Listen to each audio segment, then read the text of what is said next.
There are still a lot of questions to be answered about what happened last night at Fürstenfeldbruck Air Base. However, the German authorities admit that they tried to ambush the guerrillas and failed. The ambush was attempted soon after the guerrillas and their hostages arrived at the airport by helicopter.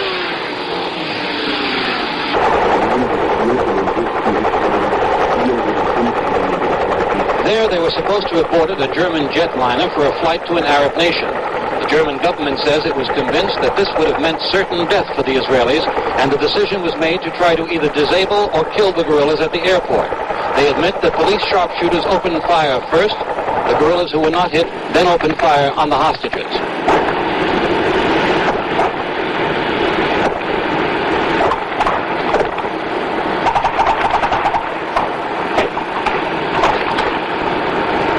When it was over, all 9 Israelis were dead.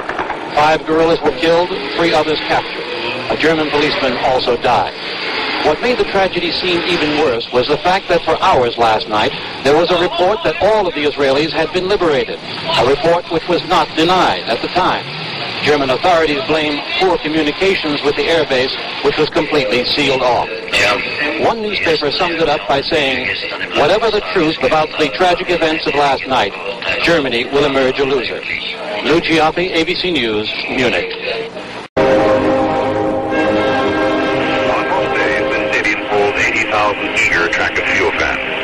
Today, instead, they came to a memorial service, an hour of memory for 11 fellow athletes from Israel, slain yesterday during an abortive attempt by Palestinian guerrillas to gain the release of Arabs held prisoner in Israel. The Munich Philharmonic chose Beethoven's Eroica Symphony with which to begin. The surviving members of the Israeli Olympic team. Tomorrow, they will return home.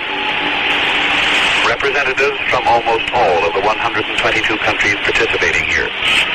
Arab athletes did not attend, though in many cases because they were bound by political restraints over which they had no control.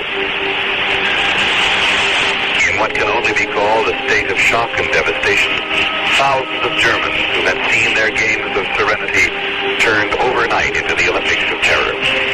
It fell to the Israeli team's chief delegate to offer a slim hope that the games could be serene again sometime in the future.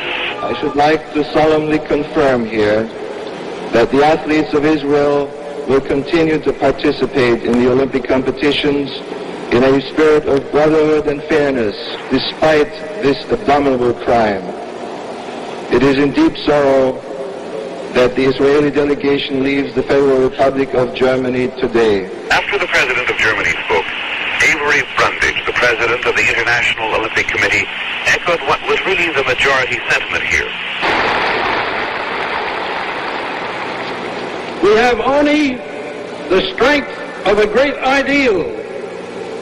I'm sure the public will agree that we cannot allow a handful of terrorists to destroy this nucleus of international cooperation and goodwill. The games must go on. 10 days ago, when the 20th Olympiad began, this stadium was a riot of color, proud and beaming faces from around the world. As the Munich Philharmonic concluded with the Egmont Overture by Beethoven, hearts and minds today were heavy with the thought that something was wrong with mankind. Peter Jennings, ABC News, at the 20th Olympiad.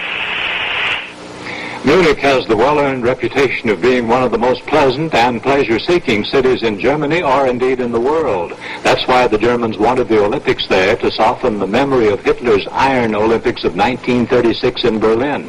Yesterday's events left a pall, but it won't last. ABC's Lou Ciaffi again. A lot of the spirit has obviously disappeared from these Olympic Games, but the form at least is continuing. The official 24-hour period of mourning has ended, and the athletes moved out of Olympic Village to the various training and playing fields. Although the Egyptian team, and naturally the Israelis, have withdrawn from the Games, there's no indication that any of the other nations plan to leave. They apparently have all decided to abide by the ruling of the International Olympic Committee that the Games should not be stopped. Most of the athletes agreed, and certainly most of the people of Munich who've been working for this event so hard and for so long.